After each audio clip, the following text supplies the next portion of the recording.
आशा है आप सभी अच्छे होंगे। हमारा जो आज का विषय है वो है स्पाज्म, यानी कि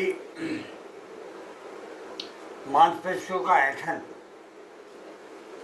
जैसे कि उंगली का ऐंठन, इसके बारे में एक पूरी जानकारी, कारण, लक्षण और होम्योपैथिक दवाइयाँ। इसमें हम देखते हैं कि हमारी होम्योपैथिक दवाइयाँ क्या क्या हैं और कैसा काम करती हैं। तो आइए आगे हम चलते हैं। एक रोगी जिसका नाम नीला है, एक नृत्यांगना थी, डांसर। उसकी सुबहें नृत्य और योग से शुरू होती थी, पर एक दिन ऐसा हुआ जिससे कि वो कभी नहीं भूल पाई। सुबह अभ्यास के दौरान जैसे ही उसके पैर की उंगलियों को मोड़ने की कोशिश की, उसकी उंगली अचानक मुड़ गई और जाम हो गई। वो उंगली फिर सीधी ही नहीं हो रही थी। चेहरे पर दर्द की लकीरें खिंच गईं, क्योंकि उंगलियां मुड़ जाने की वजह से उसमें दर्द भी होता है और काफ़ी हद तक परेशानी भी होती है। उसकी उंगली में इतनी तेज ऐंठन स्पाज्म आई कि वो जमीन पर गिर गई। सोचिए, ऐंठन की वजह से वो ज़मीन पर गिर गई। उसने लाख कोशिश की कि अपनी उंगली सीधी करे, पर दर्द और जकड़न इतनी थी कि वो चीख पड़ी, सीधी ही नहीं हुई। उसका पहला सवाल था कि आखिर ये होता क्यों है। स्पाज्म मतलब मांसपेशियों का अचानक अनैच्छिक रूप से सिकुड़ना या कस जाना। ये एक सेकंड के लिए होता है या मिनटों तक बना रहता है। दर्दनाक हो सकता है और शरीर के किसी भी हिस्से में हो सकता है। हाथ, पैर, आँख, गला, पीठ या पेट, ये कहीं भी हो सकता है। आइए देखते हैं कि इसके कारण क्या हैं। थकान या मांसपेशियों का ओवर यूज़, बहुत ज़्यादा प्रयोग करना मांसपेशियों का। पानी और इलेक्ट्रोलाइट की कमी, डिहाइड्रेशन। कैल्शियम मैग्नीशियम की कमी। Neurological disorder, problem. कभी कभी मानसिक तनाव या ठंड के कारण भी ये हो सकता है। डायबिटीज़, थायराइड या मिर्गी के रोगियों में भी ये होता है। लक्षण क्या है?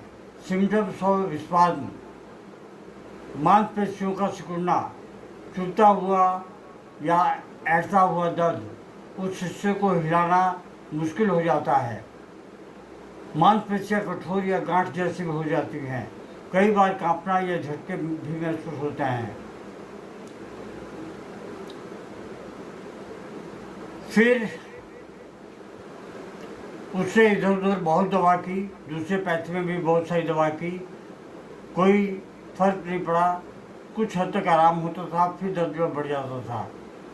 फिर थक हार कर मरता क्या नहीं करता, फिर उसने होम्योपैथी से अपना परिचय करवाया। डॉक्टर को उसने पूरी कहानी बताई। सब कुछ सुनने के बाद में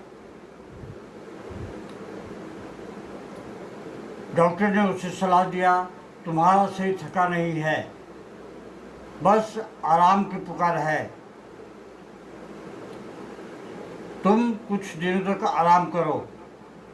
इसके लिए सबसे बेस्ट होम्योपैथिक दवाइयाँ जैसे कि मैकफॉस, मैग्नीशिया फॉस्फोरिका। सबसे प्रमुख दवा मांसपेशियों के स्पाज्म के लिए ऐंठन गर्म सेक से बेहतर होती है। गैस या मासिक धर्म से जुड़ी हुई ऐंठनें भी प्रभावी होती हैं। ऐसे में भी मैकफॉस औषधि आप खा सकते हैं। इसे 6x या 30 की पोटेंसी में लेकर दिन में, अगर बायोकेमिक है 6x है तो 4 गोलियां दिन में 3 बार अवश्य लें, गुनगुने पानी के साथ में, ल्यूकवार्म वाटर के साथ में। उसे डाल दें आधे कप पानी में और उसे घोल कर बढ़िया से दिन में 4 से 5 बार लेते रहें। क्यूप्रम मेटेलिकम एक बहुत बड़ी दवा है। जब मांसपेशियों में स्पाज्म इतना तेज हो जाता है कि पैर अकड़ जाए अचानक झटके आने लगे,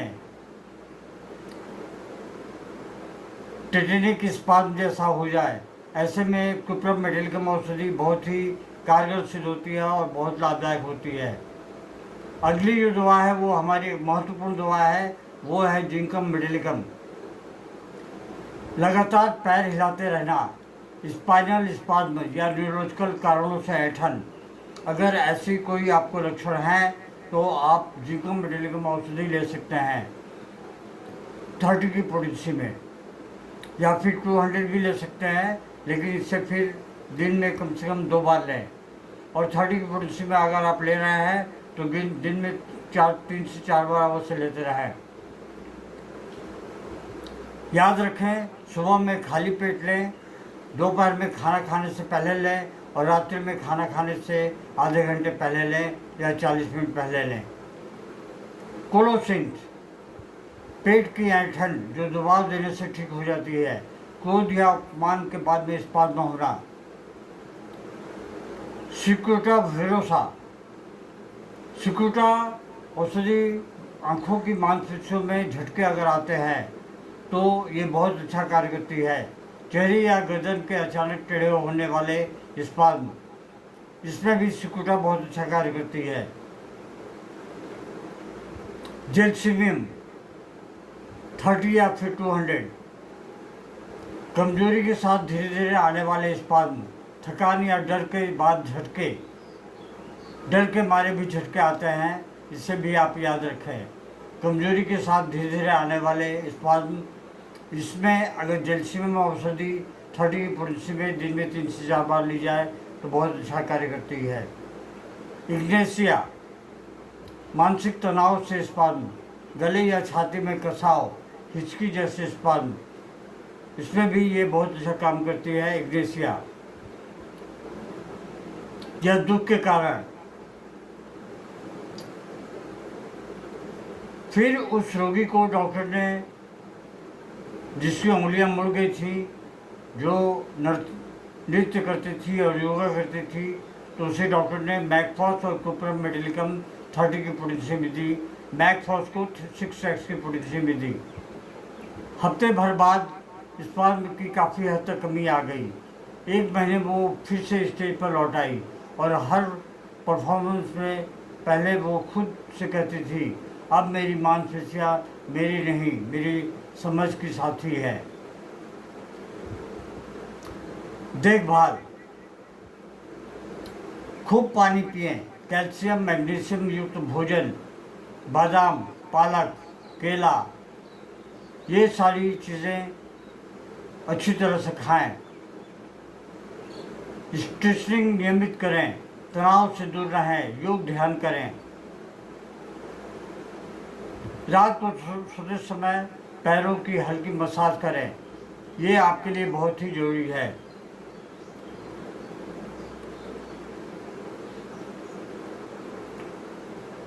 निष्कर्ष क्या निकल के आता है? स्पाज्म शरीर की वो आवाज़ है जो कहती है, रुको, आराम करो, मुझे सुनो। होम्योपैथी वही भाषा जिसमें शरीर से बात की जाती है, कोमल, गहराई और प्रभावशाली रूप में। अगर आप भी इस तरह की परेशानियों से भोग रहे हैं, सफ़र कर रहे हैं, तो आप अपने नज़दीकी होम्योपैथी डॉक्टर से संपर्क करें और उन्हें अपनी पूरी बातें बताएं, हर एक सिम्टम बताएं, क्योंकि मैं यहाँ पे जो बोल रहा हूँ हो सकता है वो दवा आपको नहीं भी लगे। क्योंकि जैसे मैं बार बार कहता हूँ, होम्योपैथी में शरीर के संरचना के हिसाब से दवाएं जो है पलट जाती हैं। दोस्तों, आज के लिए बस इतना ही। हम फिर मिलेंगे इसी तरह के टॉपिक को लेकर। तब तक के लिए नमस्कार। अगर हो सके तो इस वीडियो को आप लाइक, शेयर और सब्सक्राइब करना ना भूलें और मुझे कमेंट अवश्य करें। अगर आपकी कोई इस तरह की परेशानी है या प्रश्न है तो आप मुझे व्हाट्सअप भी कर सकते हैं। मेरा व्हाट्सअप नंबर है 7980282080। मैं फिर से बोलता हूँ 7980282080। 80282080। तब तक के लिए धन्यवाद। जय Hind. Long live homeopathy, long live Hahnemann.